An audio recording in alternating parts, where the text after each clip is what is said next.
Hey, this is Apibal. Today is actually Monday, January 12, 2015.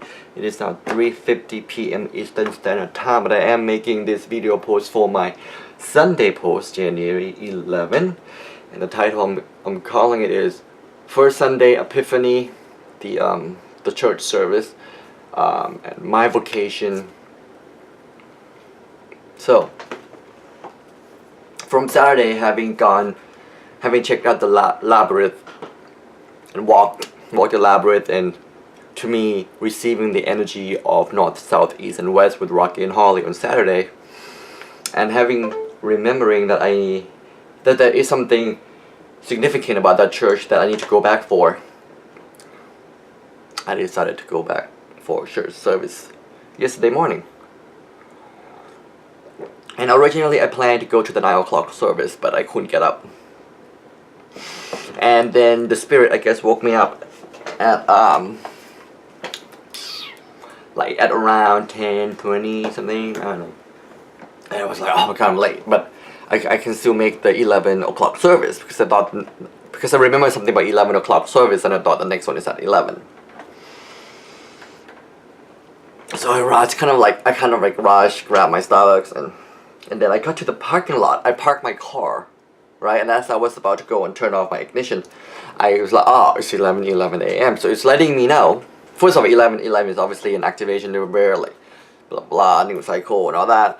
And it also was letting me know that I am at this church at exactly the moment that I need to be, not before, not after, and not to worry. I am here exactly at the right moment in time, and there is something important for me to know.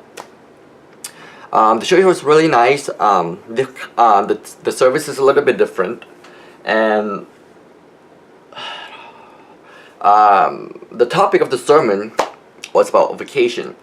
It's like, okay, because vocation was reminded to me while I was in jail, like what my vocation could be or what it is, and now it's being repeated to me again in the morning. So it's like gonna be the theme of the day was my vocation. And then at the end of the service, I met this older couple who sat kind of in front of me. They started talking to me, and then they tell me, oh, like, you should come back for the free concert tonight. It's really amazing. Like, this guy played piano, and this woman right here,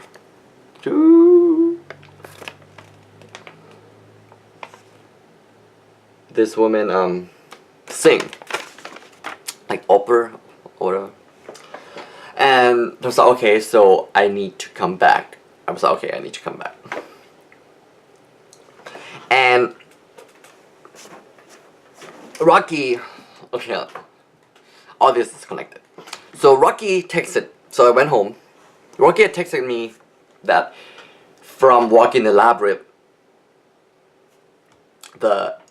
yesterday, he had a lot of dreams that night. He had a lot of dreams Saturday night. And he was sharing with me like what he dreamt about, but part of it that he said was also felt like I was in the center of the labyrinth last night, getting some healing. There is something about walking that pattern that binds or ties the labyrinth to you for healing or other purposes. I didn't have a dream about the labyrinth, but when I decided to go to take a nap in the afternoon instead of working on my blog, and I had some crazy dreams. But then the last dream that I had before God woke me up was basically similar to the whole labyrinth. And in the dream, I found myself, it's kind of funny too, because in the beginning I was kind of like with my cousin again. So with my cousins, Tony and Ted, keeps popping in my dream lately. Like the dream about going to North Carolina and I need to like look for an alligator, for example, or like something about alligator, and now this dream again, like they in it. So weird why are they in my dream? And so anyway, I find myself trying to buy something at this convenience store with this girl, like long, pretty, dark hair. And the object that I was buying was like a circle One of them was like a circle or a triangle, can't remember that. But the other one was definitely like a black square. I don't know what they are though. At first she kind of told me that it's like $11 or something like that, or like, you know, something like that. And then I was about to pay, she said, you know, it's like 101. Or like, I think she said either 101 or 111. Something like with the number 111 or 101. But in my dream I wasn't like connecting the number yet until I woke up. I was like, what? I don't have that kind of money. Are you kidding me? You know, and then suddenly I felt like maybe I was like smoking some pot earlier in the dream or something, but then suddenly I felt like something was coming over me. I was starting to lose control. I was starting to like being weakened. And she kind of like looked at me in such a weird way, like it made me feel like she was part of something that's trying to get to me. And I felt like she was stalling me so that somebody can come and get me. I was like, what? I don't have that money. I don't know what I was doing, but I knew I had to get out of there right now. So for some reason I just grabbed that two objects and just started walking. And I felt like something was like coming after me. Somebody, some group of people were coming after me. And then I found myself walking alongside this building. There were like people everywhere. And then I was like, okay, I have to find a place to hide. I have to like hide somewhere. So I got inside this building and it became like a corridor. And as I was walking, at first it's like bigger rooms and going through different doors, and the corridors started to become smaller and smaller and smaller. It was like dark, kind of like seedy looking, with like broke up wood, like fixing as like pathway or doors, or like the walls like just have like plank of wood, but that like not like new. It's like all like rugged or rickety looking. And there were people throughout the corridors, sort of like maybe like homeless people or just people that you don't really know what they're up to. And as I kept walking there and into it, I was like, oh my god, like I don't know where I'm at. Like I don't know where I'm at anymore. I know that I can't go backward because of those people. But as I keep going forward, it gets scarier and scarier. The rooms get scarier. And then I found myself in this one room with this guy. He just sat there on a chair. And it's like, huh. He just kind of smiled at me. And I walked through the door. And this corridor split into two. I checked both of them out. And both of them ended up in something that is scary to me. Or in something that may bring harm to me. I forgot what the other room was. But then the other room had like, I would become inside a cage, like a gladiator cage, and there were like people everywhere like watching, and they were basically waiting for me to get inside that room and start this game. And they were like cheer. Like they see me walking, but they didn't force me to go in. So it's like, I walked back into that room, I saw that man sitting, was like, is there no other way out? Like what's going on here? And he just said, no man, that's the only door. That's the only door. And it's obvious to me now that the path to go back is gone for me. And I went back into that door, but now the corridors are changing, the pathways are changing. And I just like found myself stuck in this one corridor. And then as I was like walking in toward it, I found myself coming into like a very bright space. And then I woke up. So when I woke up, I saw number 505. And at the time I was like, oh god, it's like almost time to Like, you know, after I woke up, it took me a while to like really wake up. But then I saw 505. I think I woke up around like 4:30, 4:40 something. But then I saw 505.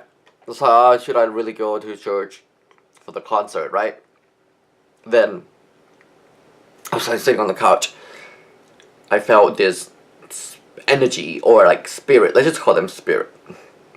Start pushing, like moving behind my back between the couch. Start pushing my back. I started to feel like I'm levitating. Basically, it's telling me to get the fuck up. So it's like, okay, I'll get up, you know, because I was thinking about going back to sleep. So obviously something there's something that I need to know. We did the concert at 6, and it was great. It was relaxing. It was really relaxing. But the one thing that really resonated with me was when she sang the scores about 4 flowers. Can't say it, it's Italian, I guess. Matcham Blumen. She like explained like the corn bloomin was like a cornflower, like it's blue, which stands for pious and pure. And one bloomin is like poppy, which is red or heart or health.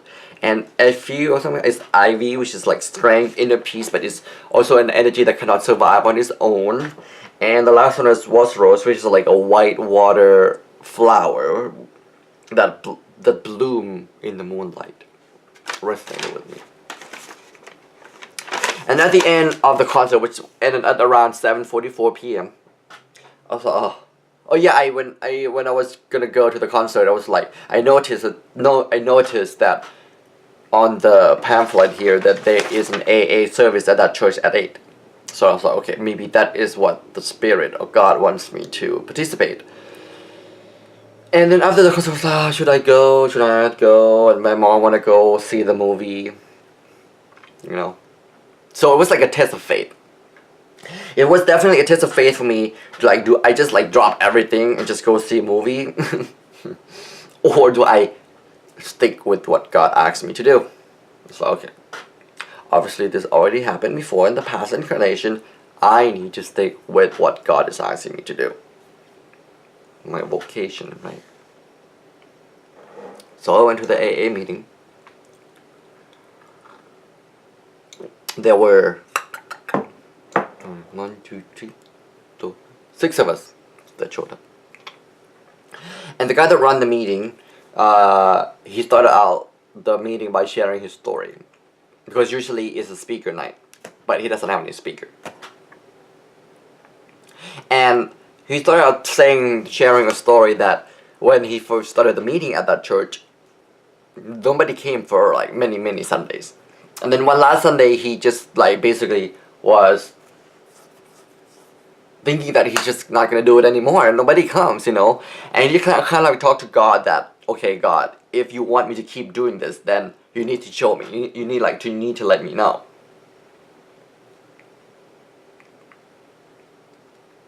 And then he said, then the next Sunday, 14 people showed up. But then he said like after that, like just go back to normal, like maybe 1 or 2 here, you know. But he said like he got the message from God that he needs to keep doing what he's doing. Resonated with me regarding my vocation. Like basically when I need to listen to the message and what I am being asked to do and to follow through. And then after he shared, he put a spotlight on me and asked me to share. I was like, I don't know what to say, you know. He's like, well, you can say, you know, anything that may be regarding, like, that has similar to my story, or you can talk about whatever you want. So I was like, okay, thinking, and I was like, okay, I have something to say, I guess. So he started talking about my experience with God. Talking about God, because he talked about God, you know. And as I was sharing, I felt an energy of the Spirit comes over me. And that was when I remember that, oh, right, I've been here. I did this in the past incarnation. So with that knowing, I was like, okay, I need to really pay attention to everything that's going on in this incarnation.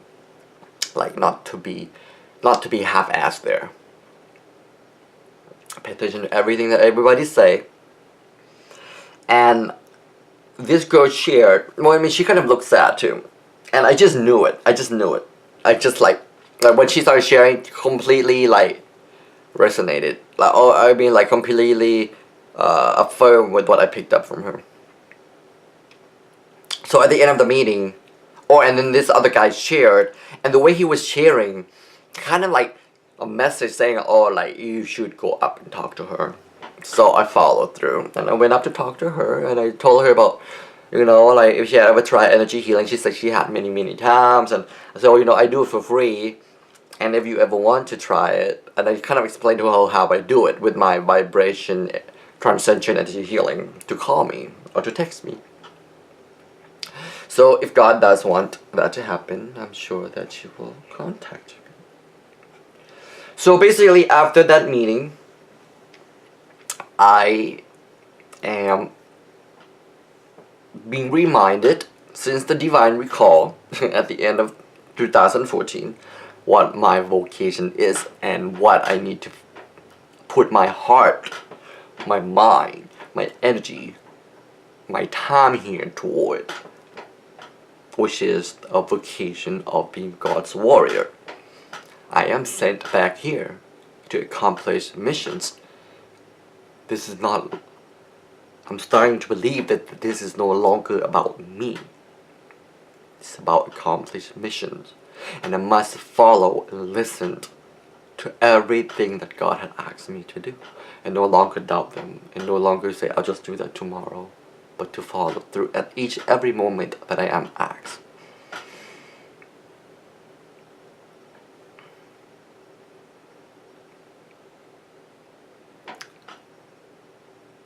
So that's that.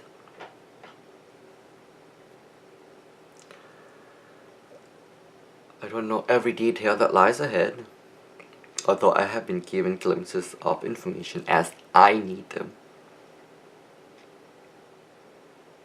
And I had talking to my mom like about 2 nights prior about what's really going on with me. And that my reality, my world is no longer how she sees the world. That mine is all about accomplishing my missions now. I mean, of course, I still get to enjoy my journey here as much as I possibly could. But it is about my journey as a warrior.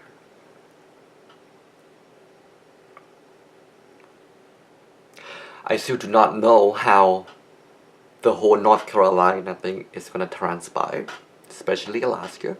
I still do not know if it's going to be a trip that I make, or am I going to move there for a period or amount of time. I will find out pretty soon. I think my court that is coming up on the new moon on the 20th will be another guiding factor. I have been opening my eyes to, not opening my eyes, looking out for the next clue as to what I need to do in regarding to North Carolina, because all I have right now is alligator. Alligator. So obviously I need to be to go somewhere that has alligator, or like in the southeast, or like in the south section of North Carolina, because I looked it up. I was like, is there really alligator in North Carolina? And apparently there is, right? And Justin is there right now, so I feel like if I were to go there, then Justin is already building my fort for me. And the labyrinth, there's something about the labyrinth from Saturday. And if I were to go to North Carolina, I think I am supposed to go to some kind of a labyrinth in North Carolina. That's my take on it at the moment. Well, thank you for everybody that has providing me with their love and support, encouragement, everything, and just being there throughout my crazy journey, and just